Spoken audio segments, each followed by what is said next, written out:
What is up, everybody? Welcome back to another exciting episode of Discovering Bob Dylan. I am Joe. That is Dylan. Dylan CV, not Bob Dylan. He refused all my emails. He would not come on the show. Not yet. We'll see. Maybe by the end of it, if we're doing well and famous enough, he'll stop by for a wrap-up episode. Probably not. Probably not. He doesn't seem like the kind of guy to just pop in on a random podcast. Maybe I'm misreading him. We'll see. I don't know. I heard you didn't like my fourth album. Yeah, he would not take kindly to my thoughts on another side. Is it another side of Bob Dylan? Yes. Yeah. For some reason, I always get the titles mixed up. Today, we're talking about Highway 61 Revisited, which I always want to call Highway 51 Revisited because there's a road by my house, Route 51. But I don't think Dylan would talk about that one. A lot of annoying traffic. It's a bit of a boondoggle here in Pittsburgh. Literally on his first album, you've got Highway 51 Blues. Right, yes. And you do have the blues when you drive on that road because it's terrible. But today, yes, Highway 61 Revisited, pretty influential album, pretty well thought of. Usually find it in the top 10 all time on most critics' lists, Rolling Stone, and pretty much everywhere else. If you're talking about Bob Dylan, a lot of it comes back to Highway 61 Revisited. It's, the album that kind of changed the game as far as music goes, really showed that anything was possible in the pop sphere. You had like Rolling Stone, which was 6 minutes and 30 seconds, and Bob Dylan was going to cut down a minute of that. You had a song like Desolation Row, which was 11 plus minutes, and it kind of just even in my my before this podcast days, I always, had a reverence for the album, even if it wasn't, my favorite of all time or anything like that. I still kind of recognized it for what it was, which is an extremely important album in the history of music.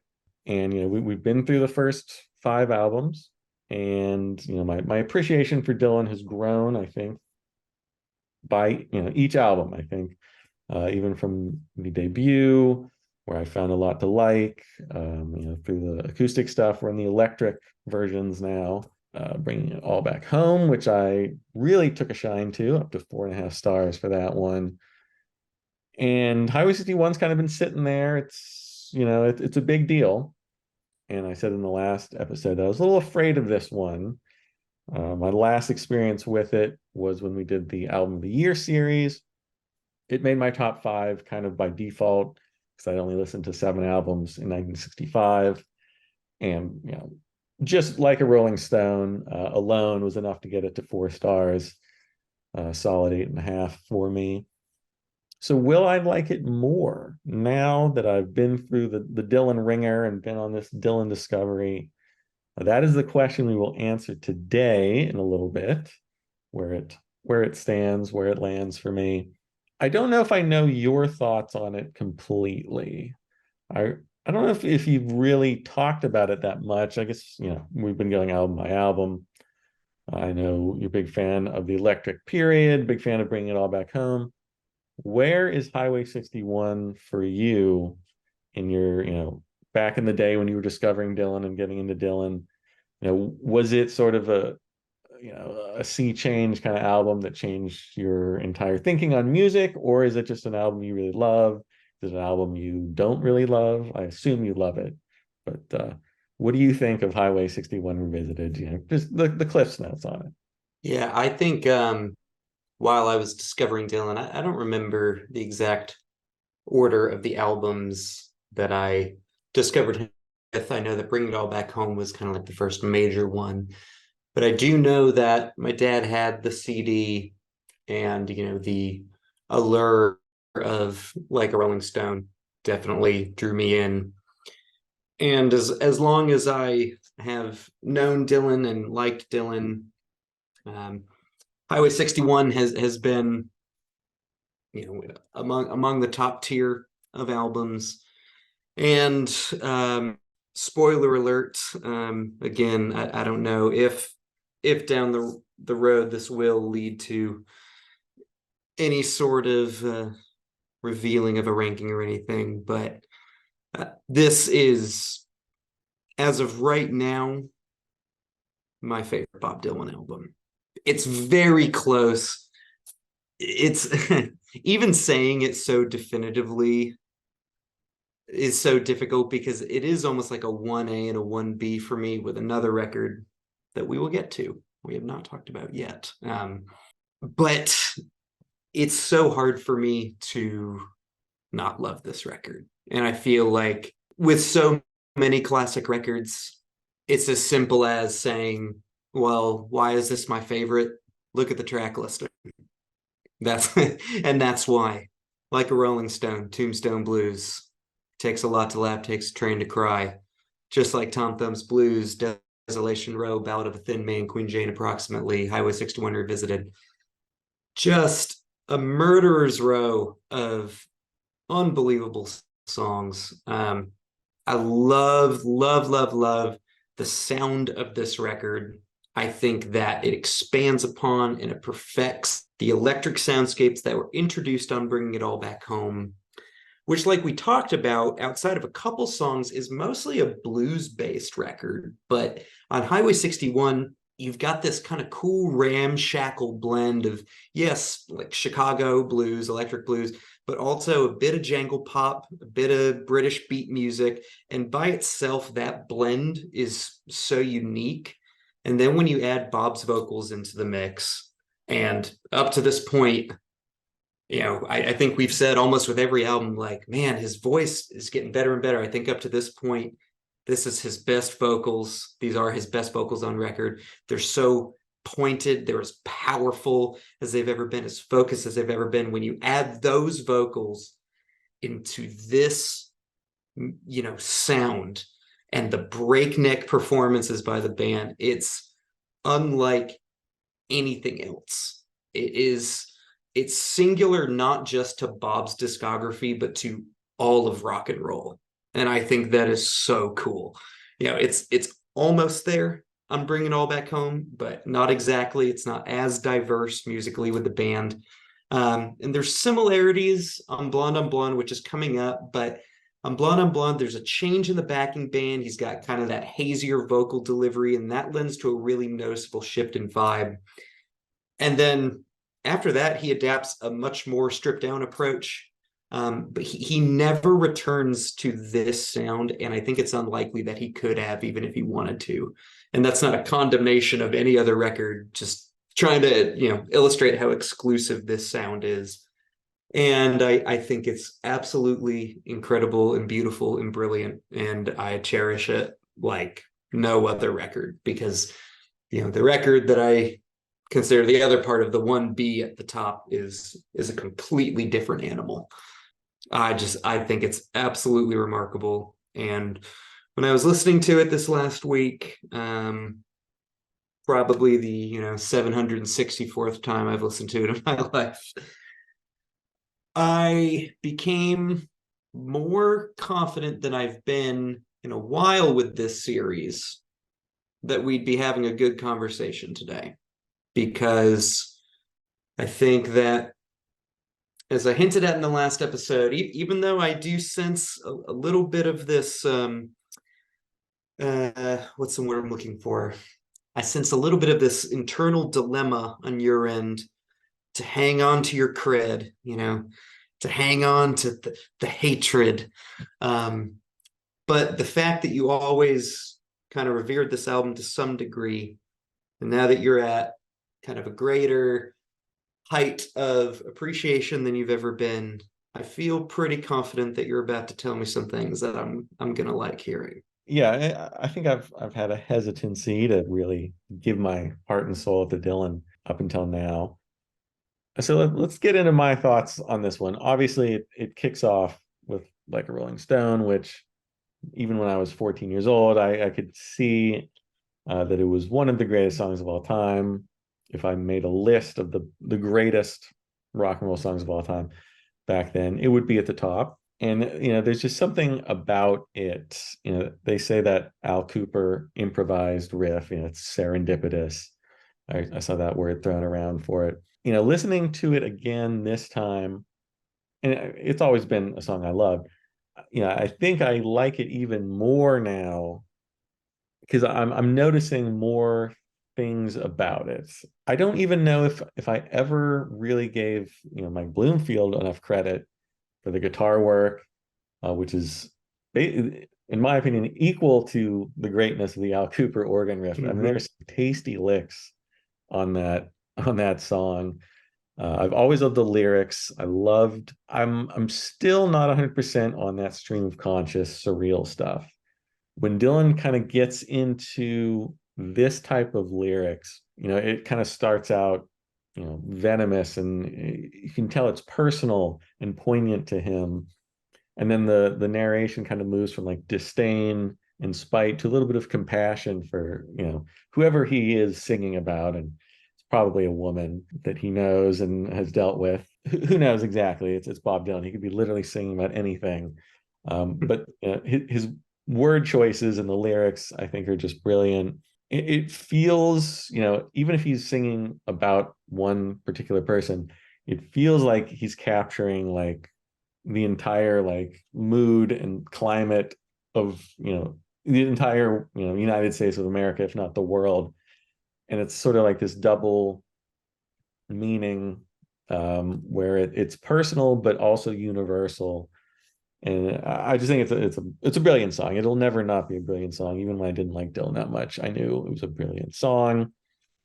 It doesn't require like the Rosetta Stone or something to understand, you know, the meaning and the feeling behind it. So that is great. And I go back to what you said last time.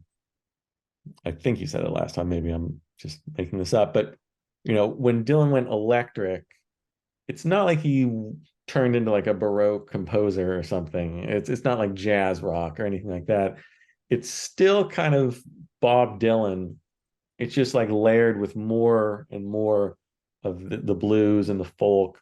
And yeah, I get that more now. Like maybe in the past I thought this was like some giant change, but it's still Bob Dylan. It's still Dylan kind of evolving, but not like completely changing who he is and what he's singing about. So that's good. And you know, the band sounds fantastic. It's hot, great band. Reading about this and learning about this, you know, this is the only song produced by Tom Wilson, which is interesting. Everything else is Bob Johnson. Quibbles about production, maybe aside, this is the best sounding song on the album. And I don't know if I miss Tom Wilson on the other songs, because I don't think anything quite lives up to this track. Bob Johnson, maybe like a rougher sound, a little looser. This one just like feels so tight and so like purposeful the way it sounds. It's great. It's a brilliant song. That was never a problem, you know. This that song always kicks it off. I'm like, oh god, I love Bob Dylan. This is the greatest album of all time. It was the other songs maybe that were a stumbling block for me. But this time, you know, I think I've learned to enjoy his style a little bit more. Tombstone Blues, rousing and raucous. Not as dynamic as like a Rolling Stone, but it's got that kind of speedy bluesy roll. Bloomfield has a couple like dirty guitar solos on here, which are fantastic. And again, Mike Bloomfield, maybe the star of the re-listen for me, just really taking in what he's doing. You still have the great piano and organ from Al Kooper and Paul Griffin and whoever else played. You know, Bob Dylan plays piano on some stuff, and Al Kooper does organ and piano. And the band just fantastic. Definitely underrated them going back. You know, Tombstone Blues. It is the Dylan songs are getting a little longer compared to Bringing It All Back Home. Maybe Tombstone Blues could have been a 3.5 minute tune with 3 verses instead of 6. That's a small quibble. You know, I like his clever metaphors.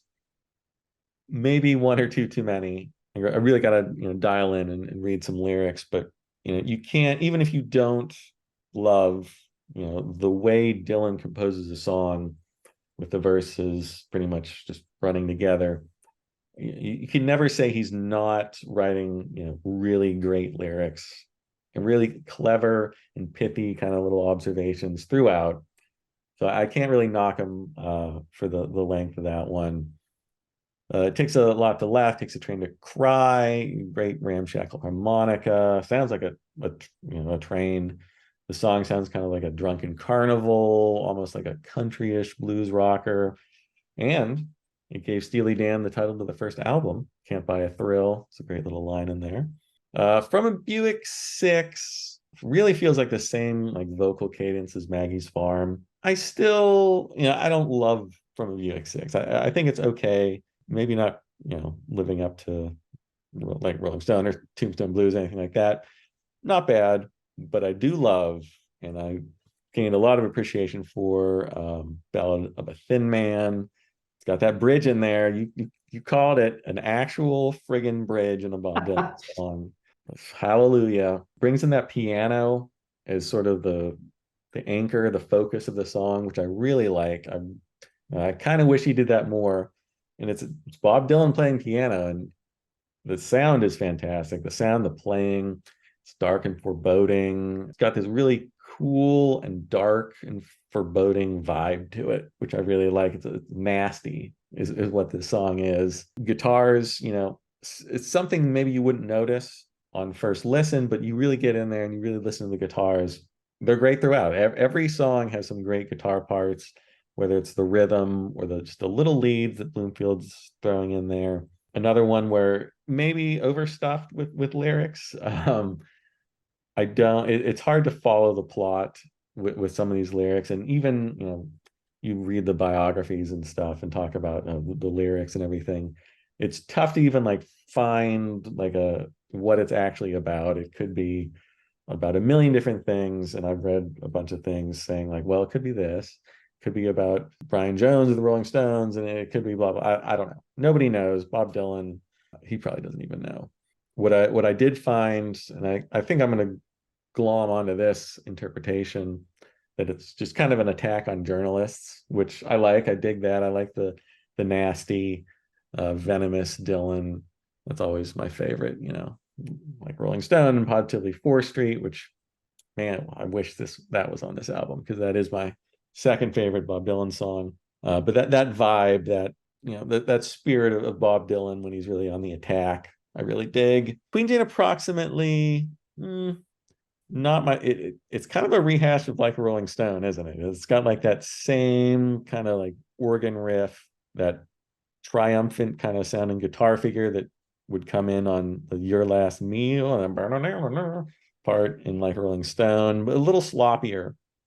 And apparently I read in my new favorite book here that Mike Bloomfield was out of tune on the recording, and they just left it. It's like, yeah, the vibes are good, man. Let's just go with it. Ramshackle, but maybe not in the ramshackle positive way. Maybe ramshackle like David Bowie producing Raw Power kind of ramshackle.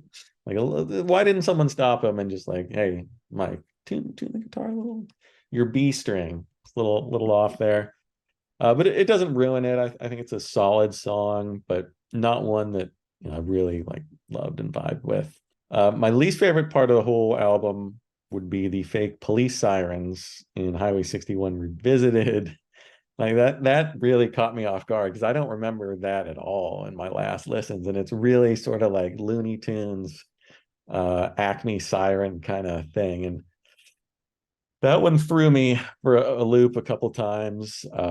But you got some cool bottleneck slide guitar work from Bloomfield, and I do like the biblical inspired lyrics. I think Bob, his sources that he kind of cribs from and takes from, whether it's a beat poet or some old English poet or the Bible or whatever, it sounds great. It makes you think. It makes you kind of like, what's going on. It really gets the brain working when you're listening to it. Just like Tom Thumb's Blues, another one that I found okay, but sort of anonymous in comparison. I don't know, maybe I'm missing something on that one. Yeah, from that face, I'm definitely missing something. I'll have to go back to that one. Desolation Row, I haven't talked about Bob Dylan's singing, but I totally agree. It's on a whole new level. Desolation Row has always been a challenge for me. I love the singing. I love the lyrics. I think they're great. Very dense, very, apocalyptic, and just, it's supposed to be this surrealistic, like horrific satire. And then it's, juxtaposed with this kind of like lively, gentle Latin styling guitar work, which I always thought that was weird and sort of off-putting, but I kind of get it now, and I like that juxtaposition. It reminds me of, my boys in Steely Dan. You got the sort of awful lyrics and singing, corresponding with sort of like a gentle, soft rock AM Gold kind of thing. Not there's no soft rock AM Gold here, but that sort of like it confuses and sort of gets you going at the same time. 11 minutes again. I could go for a 5-minute Desolation Row, but I know that's not really the point. Just personal preference. But there's some great lines in there, and great lines throughout. The lyrics are, inimitable, untouchable. You don't get, compared to Bring It All Back Home, there's not really any of that like stream of consciousness kind of lyrical style. Like these seem a little more, I don't know, thought out, a little more purposeful as far as what he's singing about. There's no motorcycle nightmare here to be like sort of like not cringy, but kind of like I wish he wasn't doing this kind of song. Like I think all of these are very well thought out and planned out. And minor quibbles aside, I do like this more than I did before. I don't know if I like it as much as Bringing It All Back Home right now. And it is a denser work. It probably requires more thinking and more studying to really get. But you throw in the Al Kooper's organ and piano, and you throw in Mike Bloomfield's amazing guitar, Dylan's superior vocal range, and the melodies are better. It's tough not to get to 4.5 stars on this. So I think I will bump it up to 4.5. I think it's on the same level as his last electric one. Maybe missing those tender ballads a little bit. I like that second half acoustic, Garden of Eden and stuff like that. I really thought that added a lot. But it's tough because you got Mike Bloomfield and Al Kooper on this one, and they're just so damn good. So it'll be a tough, when we go, if it's us or if it's me and Jason and Camser go back and do the actual ranking, I'll have to compare them kind of back to back and do all that and see which one I truly like more. But it's tough not to be taken and sort of, maybe not in love with, but really like Highway 61 Revisited on my revisit. Nailed it. I'll take that, honestly. I think in some ways that speaks to the respect that you gained for Bringing It All Back Home, and I think that that's really fantastic, and I really cherish that. And there are songs in Dylan's catalog that I have thought myself like, all right, this is a little long for me. I don't know if all these verses and all these lyrics are necessary. I don't feel that personally on any of these songs. And with so many of his great songs, I don't feel that because, kind of like what we were discussing in the last episode about, or like I mentioned in the last episode, how I kind of view and relate to his lyrics in the same way that I view and relate to other artists, actual music, the playing, whatnot. It's one of those things for me where it's like, okay, Achilles' Last Stand by Zeppelin is what, 10 and a half minutes long. And when I listen to it, I sometimes feel the length, but I struggle to think like, what what section do I want them to take out here? Because it all sounds so good to me. Or if I'm listening to the Allman Brothers in memory of Elizabeth Reed live at Fillmore East, 16 minutes or 13 minutes, whatever it is. But every solo, every section is just so mind-blowing. I've always said that for me, a song is as long as or should be as long as it's supposed to be.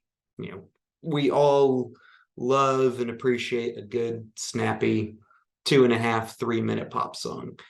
But Fell in Love with a Girl by the White Stripes is 1 minute and 50 seconds, and it's perfect. And Stairway to Heaven is 10 minutes, and it's perfect. That's how I personally feel about some of the songs that you mentioned. Ballad of a Thin Man or Tombstone Blues or Desolation Row. Maybe every now and then with Desolation Row, which I love and admire, maybe every now and then it's like, okay, I do have to mentally prepare for an 11-minute song right now. But then when I listen to it, like, nope, I love all of this too much to say, well, he could have or he should have just taken this out.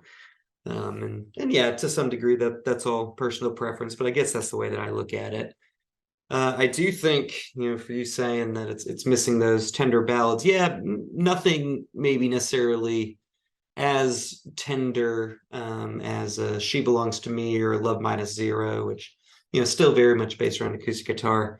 But I think just like Tom Thumb's Blues, my God, such an emotive vocal, that really fluid melody. When you're lost in the rain in Juarez, and it's Easter time too, when your gravity fails, it flows along so nicely. Great piano and guitar interplay. Sweet Melinda, the peasants call her the goddess of gloom. She speaks good English. She invites you up into her room. You're so kind and careful not to go to her too soon. And she takes your voice and leaves you howling at the moon.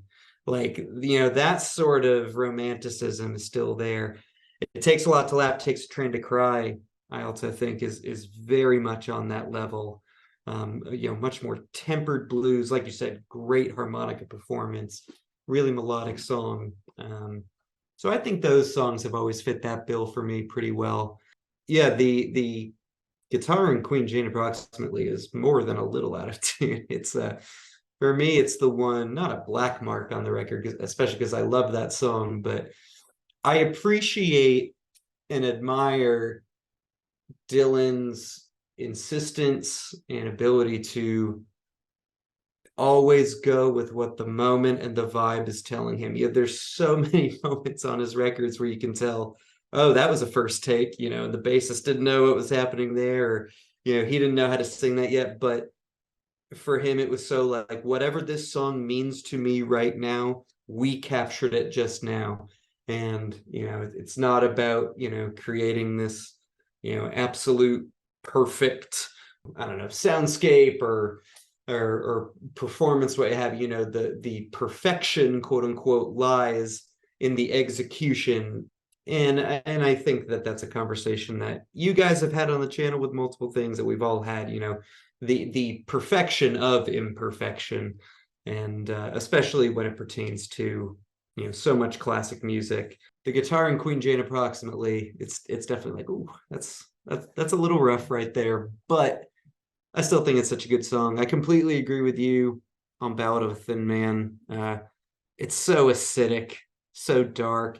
That chord progression is so ominous, and so many incredible lyrics. I've always loved the whole sword swallower verse.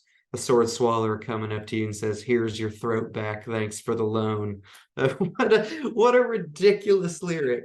It's so, and Tombstone Blues and Highway 61 Revisited too. I mean, you're saying, yeah, there's not that sort of motorcycle nightmare. It's like, well, Tombstone Blues and Highway 61, yeah, they're those really fast, chugging blues songs, but it does feel like there's a little bit more to them. Like you said, maybe lyrically, they're a little more thought out. It's not as much talking blues, they've got a little bit more of a melodic twist to them, more musical twists to them. And certainly the soundscapes. I mean, Tombstone Blues is so energetic. It's so so breakneck. And to this day, I mean, the sun's not yellow, it's chicken is one of my favorite totally bizarre lyrics that's ever been written by anyone. And I think with a lot of these songs, the common thread through them, and we're going to see this a lot more in the record that we have coming up, just the increasing isolation that he's feeling. And you can tell that in the acidity of so many of these lyrics. Like he's lashing out, he's self-conscious, he's inward, he's so frustrated with his own celebrity and the consequences of that celebrity, and it's so palpable on so many of these songs. And I don't know, I think it's absolutely miraculous. And Desolation Row, I mean, just the way that he interpolates these historical figures with these fictional characters, and they're all congregated in this such an extravagant landscape, but they're all subjected to some unexpected, mysterious fate. And it's all tied together with that transcendent, focused vocal. I just think it's no one else could do it. No one else could do it like this. There are so many great songwriters. I mean, around this time, Paul Simon is coming into his own. We're going to see Joni Mitchell coming up, and then we get into the 70s, and we're going to have Prine and Zevon and Neil Young coming up. Lyricists that you can argue at their heights are at Dylan's level. And I don't necessarily disagree with that. I think for me, I like Dylan the most, and I think that Dylan was just able to accomplish so much that it's hard for me to argue against him. But Desolation Row for me is just the ultimate.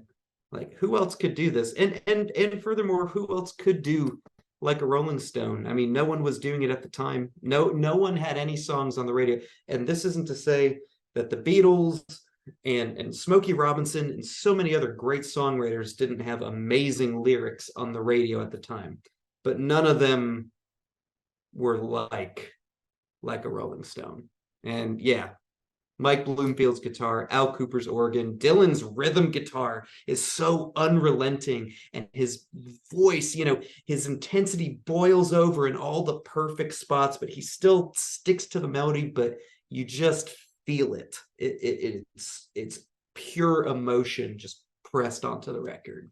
It's a perfect song. I think there's a natural inclination for fans of any given artist to gravitate away from that artist's most popular, celebrated songs. And certainly for with a catalog as big as Dylan's, you don't have to overexpose yourself to anything if you don't have to. And Like a Rolling Stone does kind of have that, greatest song of all time, thing hanging above its head. So, but I do think it is one of those songs, like if you take time away from it and go back to it, it's just, I know for me, every time I do that, it's just like, it's perfect. It's not my personal favorite at the moment, but I do think it might just be my second favorite overall. But it's so many. I mean, Tom Thumb's Blues, Ballad of a Thin Man, Takes a Lot to Laugh, those are all way high up there for me as well. And From a Buick 6 is probably my least favorite. It's definitely my least favorite on the record, but I still think it's like such a cool, aggressive rocker, great organs, really fiery vocals. It's super fun. And it's easily, for me, the quote unquote worst song on the record. I love it so much. And like I said, I just think it's incredible to just hear this sound that, again, I don't think exists anywhere else. I think kind of in the same way, if I had to make a parallel with the Beatles, I would almost say it's like, I guess you could say that Abbey Road doesn't sound like anything else, but that's at the end of their career and they're trying that. But for me, it's almost like Revolver, where you see kind of the where they are starting to go, you know, the hints of things that are going to start coming up on Sergeant Pepper and Magical Mystery Tour.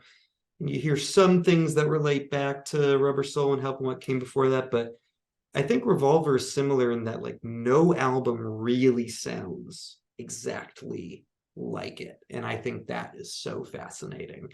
And that's how I feel about Highway 61. Because now looking ahead to Blonde on Blonde, which is coming up next, the final album of the Electric trilogy, which you have to say in quotes because most every record that he makes from here on out still has electric instruments on it. But the classic mid-60s trilogy, it doesn't sound like this record. He relocates for the most part. I think there's one song that was still recorded in the Northeast, but he relocates to a different location with a different band because he's got a sound in his head, the wild, thin Mercury sound, and that's what he's chasing. And that is, and in his own words, at least he achieves it on at least some of, if not all of the record. And looking ahead, Blonde on Blonde is the one record, the one studio album at least, where Bob Dylan sounds like the Bob Dylan impression that everybody does. Which, yeah, because everyone has their own impression. And it's like, and if you listen to Highway 61, his voice doesn't really, he has a couple, and like a Rolling Stone, it's nasally and it's unique, but it doesn't really sound like the impression everyone does. Blonde on Blonde, it does. And it doesn't bother me at all. And I think, kind of like I was saying, that you're hearing him more isolated. And, we said that we would try to keep looking at these album covers. We had this really cool, Bring It All Back Home. And now he's still got someone with him in Highway 61, but they're in the background, and he's kind of, he's not with them like he is in this photo. He's separated from them here. And then by the time he gets to Blonde on Blonde, we're all by ourselves here. And of course, this is when he's going electric at Newport. And this is when, the reaction to Bring It All Back Home, supersedes, the negative reaction that he got from some people with another side, like, how come you're not writing protest songs anymore? Now you're not writing all these overt protest songs and you've got a band. What the hell is going on? And I mean, for me, that is who he's always been talking to, at least a little bit, in Like a Rolling Stone and Ballad of a Thin Man and in Desolation Row and all these songs. And yeah, certainly to subcultures in New York and Greenwich Village and other individual people in his life. I'm not going to be the guy to say, all right, well, let's look at line 1 of Like a Rolling Stone. Now let's look at line 2. And this is about this person. This is about these people, so on and so forth. But I've always kind of heard that, shift in vocal style on Blonde with a few things. I'm sure that some of it is him being even more zonked out on amphetamines than he was on these other 2 records.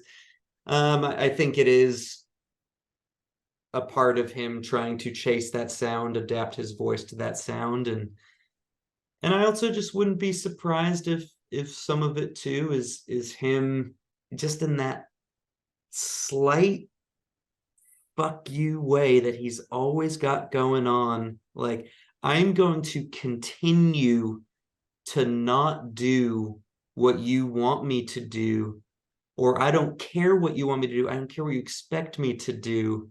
And yeah, for this record, I'm really good. Oh, you think I sing funny? And you think I'm not supposed to be a rock and roll star because my voice doesn't fit it? Well, how's this for you, But for you, yeah, I know you've heard Blonde on Blonde before. I don't know how many times you've heard it. I don't know how familiar you are with it. If I remember correctly, you said in the past that Bringing It All Back Home was definitively your least favorite of the Electric trilogy, which meant you maybe had slash have some reverence for Blonde on Blonde. But I'm interested to know what you think of it, what your thoughts are going into it, if you have any hesitancies. But yeah, I think my only notes for you are to, yeah, keep in mind, I'm sure you'll do your own research, but keep in mind he's got a new band, he's in a new place, he's going for a different sound. And like I've said with a few of these records now, I think what he sets out to achieve with Blonde on Blonde, he achieves it, and massively so. But your thoughts? Well, I think as far as I can remember, I like Blonde on Blonde. I may have said it was my favorite Dylan at some point, but I haven't heard it all the way through. It is a double album. Let's not forget. I mean, he's been making double albums his whole career, basically. In his defense, it's double album, but side 4 is dedicated to one song. So Right. Which it's only that's right up my 14 alley, songs right? long. Yeah. Sad Eye. I can't wait to hear what you think of Sad Eyed Lady of the Lowlands. And so I feel like I have pretty, warm thoughts towards Blonde on Blonde. A warm 4 star. I know people have problems with Rainy Day Woman and all that, but I've always thought that was a fun song. No problems with that one. So I've always enjoyed it, at least in the past, but I have not listened to it in a long time, and certainly not since we started this series. Probably not since album of the year 1966, which would have been 2019 or 2020, probably 2019. So it has been a while. So I am looking forward to it. I don't have any fear of this one, no hesitancy. For me, I still view Bob Dylan almost like I have an academic appreciation for Bob Dylan's music and lyrics still more than like letting Bob into my heart and soul and just like becoming entranced and enraptured with Bob. So I am looking forward to this one to see if there's more of a personal connection.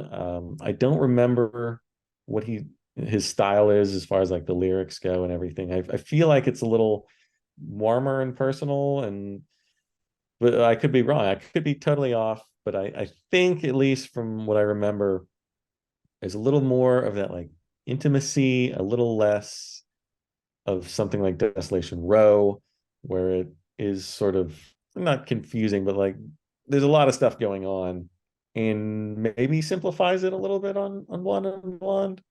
I think there's a pretty solid mixture on it. I mean, there's definitely some pretty psychedelic stuff, some pretty out there stuff.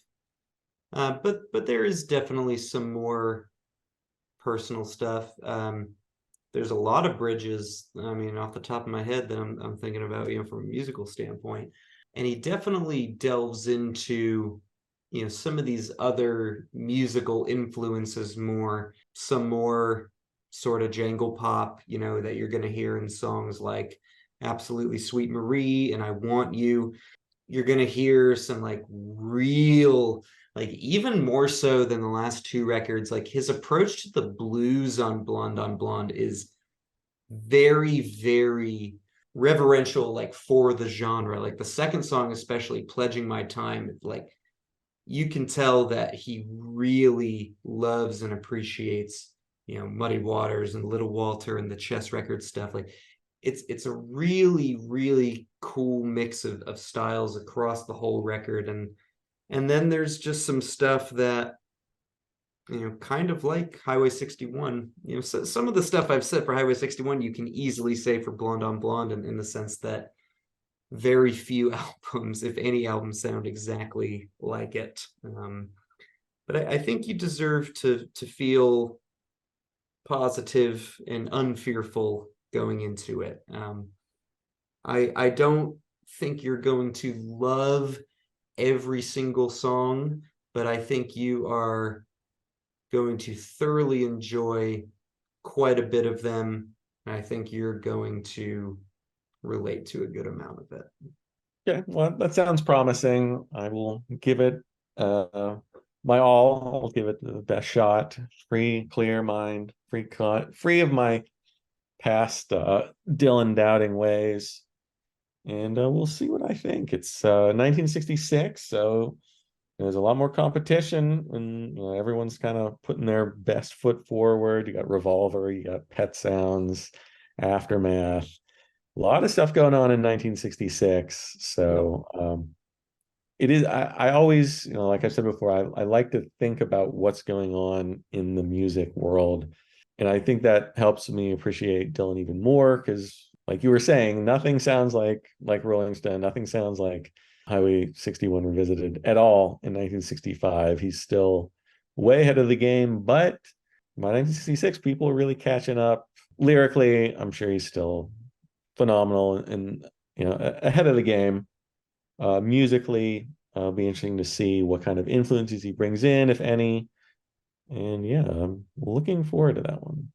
Yeah. Well, there's so many great records in 1966. So for me to say that these are the big three is not trying to cast any negative opinions on the other records. But if you look at, I think, what a lot of people would consider the big three of the year, Revolver, Pet Sounds, Blonde on Blonde, I think you can say the same thing for all three of those records. And I just said it about Revolver, which is that this is so it's not to overuse the word, but so singular. If you listen to all three of those records, you listen to Revolver and you go, holy crap, there's nothing like this. You go to Pet Sounds and it's holy crap, there's nothing like this. And you go to Blonde on Blonde and you say, holy crap, there's nothing like this. And whatever your personal preferences or opinions are, like that's all fine and dandy, but like I don't think personally that you can listen to Blonde on Blonde or that you could listen to Blonde on Blonde and say that, well, it just doesn't live up to what these guys are doing. You might not like it as much, you might prefer the other things, and that's all fine, but I definitely think that this is held up as one of those big three for a reason, and I anticipate your reaction to that. Well, we will find out in a week or whenever we release it. I'd like to get back to the weekly schedule. It's been a couple, 2 weeks, I think, since the last one, or maybe it's been 1 week. I don't know. We had the whole Rolling Stones thing come up, and that was, they take precedence. Sorry, Bob. Listen, if Dylan drops a new album in the middle of this series, we'll do what we have to do. That's you true. have to be a part of this right now. Special guest Fiona. Yeah. Well, all right then. We had a lot of fun listening to Highway 61, talking about it. If you enjoyed this video, which I'm sure you did, give us a like, subscribe to the channel, hit the bell for notifications, leave your thoughts on Bob Dylan's Highway 61 Revisited. I'm sure there'll be some glowing reviews of that album in the comments, as we've gotten on basically every single show. People just love Bob Dylan, and I can't take anything away from them. Leave your comments. Make sure to check back next time for Blonde on Blonde here on Discovering Bob Dylan. See you later.